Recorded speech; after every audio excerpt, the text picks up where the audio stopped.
આપણી આસપાસ એક એવી શક્તિ છે જે દેખાતી નથી પણ આપણી દરેક હલચલને કાબૂમાં રાખે છે. આપણું ચાલવું, દોડવું, અરે અટકવું પણ. આખરે આ રહસ્યમય બળ છે શું? ચાલો આજે આપણે આ જ અદૃશ્ય શક્તિ એટલે કે ઘર્ષણ વિશે વાત કરીએ. આવો અનુભવ તો લગભગ બધાને થયો જ હશે, ખરું ને? ભીના ફ્લોર પર ચાલતા હોઈએ અને અચાનક પગ લપસી જાય. પણ કદી વિચાર આવ્યો કે ભાઈ આવું થાય છે કેમ? એવી કઈ વસ્તુ છે જે આપણને પકડી રાખે છે અને ભીનાશમાં અચાનક ગાયબ થઈ જાય છે? અને આ વાત ખાલી લપસવા પૂરતી જ નથી. જરા વિચારો, ટ્રાફિક સિગ્નલ પર ગાડી ધીમી પડે છે, બ્રેક મારો તો સાયકલ ઊભી રહી જાય છે.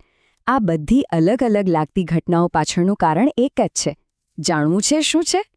ચાલો એક સિમ્પલ ઉદાહરણથી આ વાત સમજીએ. માની લો કે એક પુસ્તકને ટેબલ પર ધક્કો માર્યો. શું એ ચાલતું જ રહેશે? ના ખરું ને. થોડું આગળ જઈને એ અટકી જશે. પણ કેમ? એને કોણ રોકે છે? મતલબ કે કોઈક તો એવી અદૃશ્ય તાકાત છે જે પુસ્તકને ગતિને રોકી રહી છે, એને ધીમું પાડી રહી છે અને છેલ્લે એને અટકાવી દે છે. આ જ છે એ રહસ્ય. અને આ રહસ્યમય શક્તિનું નામ છે ઘર્ષણ. હા, એ છે ઘર્ષણ બળ. એક એવું બળ જે હંમેશા, યાદ રાખજો, હંમેશા ગતિની વિરુદ્ધ દિશામાં જ લાગે. એટલે કે એ ગતિને રોકવાનું જ કામ કરે છે. ઓકે, તો હવે એ તો ખબર પડી ગઈ કે આ ઘર્ષણ છે શું. પણ એક સવાલ, શું બરફ પર અને ડામરના રોડ પર સરખું જ ઘર્ષણ હોય?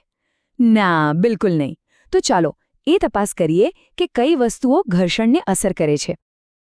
આપણી તપાસ માટે આપણે આ ટૂલ વાપરીશું.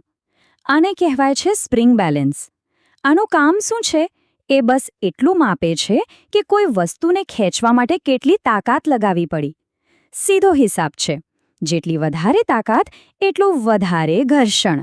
પ્રયોગ એકદમ સિમ્પલ છે. જુઓ, પહેલાં શું કરીશું? એક ઈંટ લઈશું, એની આસપાસ દોરી બાંધીશું, પછી એને સ્પ્રિંગ બેલેન્સથી ખેંચીશું અને જેવું એ ખસવાનું શરૂ કરે એટલે રીડિંગ નોંધી લઈશું. પછી શું? એ જ ઈંટને એક પોલિથીનની શીટમાં વીંટાળી દઈશું અને આ જ પ્રોસેસ ફરીથી કરીશું અને પછી બંને રીડિંગને સરખાવીશું. અને હવે પરિણામો જુઓ. શું ફેર દેખાય છે? જે સામાન્ય ખરબચડી ઈંટ હતી એને ખેંચવા માટે વધારે બળની જરૂર પડી, જ્યારે પોલિથીનમાં વીંટાળેલી લીસી ઈંટ તો સહેલાઈથી ખેંચાઈ ગઈ.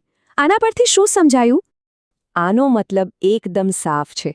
ઘર્ષણનો બધો જ આધાર સપાટીના પ્રકાર પર છે. સપાટી જેટલી ખરબચડી, ઘર્ષણ એટલું વધારે, અને સપાટી જેટલી લીસી, ઘર્ષણ એટલું ઓછું. સિમ્પલ. સારું, તો ઘર્ષણ કેવી રીતે કામ કરે છે એ તો આપણે સમજી ગયા, પણ રોજિંદા જીવનમાં આનું શું મહત્વ છે? શું ઘર્ષણ વગર આપણું કામ ચાલી શકે? ચાલો એના પર એક નજર કરીએ. તો ચાલો અત્યાર સુધી જે સમજ્યા એને ફટાફટ યાદ કરી લઈએ. પહેલી વાત, ઘર્ષણ ગતિનો વિરોધ કરે છે. બીજી, એ ત્યારે જ પેદા થાય જ્યારે બે સપાટીઓ એકબીજાના સંપર્કમાં આવે. ત્રીજું, ઘર્ષણ કેટલું હશે એનો આધાર સપાટીના પ્રકાર પર છે. અને છેલ્લી અને સૌથી અગત્યની વાત, લીસી સપાટી પર ઘર્ષણ ઓછું હોય છે. હવે આપણે આપણા શરૂઆતના સવાલો પર પાછા આવી શકીએ છીએ. કાર કેમ અટકે છે?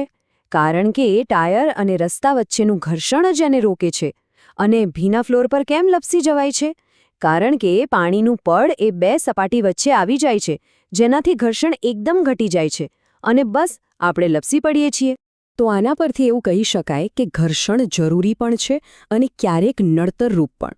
એના વગર આપણે ચાલી ન શકીએ, લખી ન શકીએ, કોઈ વસ્તુ પકડી પણ ન શકીએ, પણ એ જ ઘર્ષણ મશીનના પાર્ટ્સ ઘસી નાખે છે.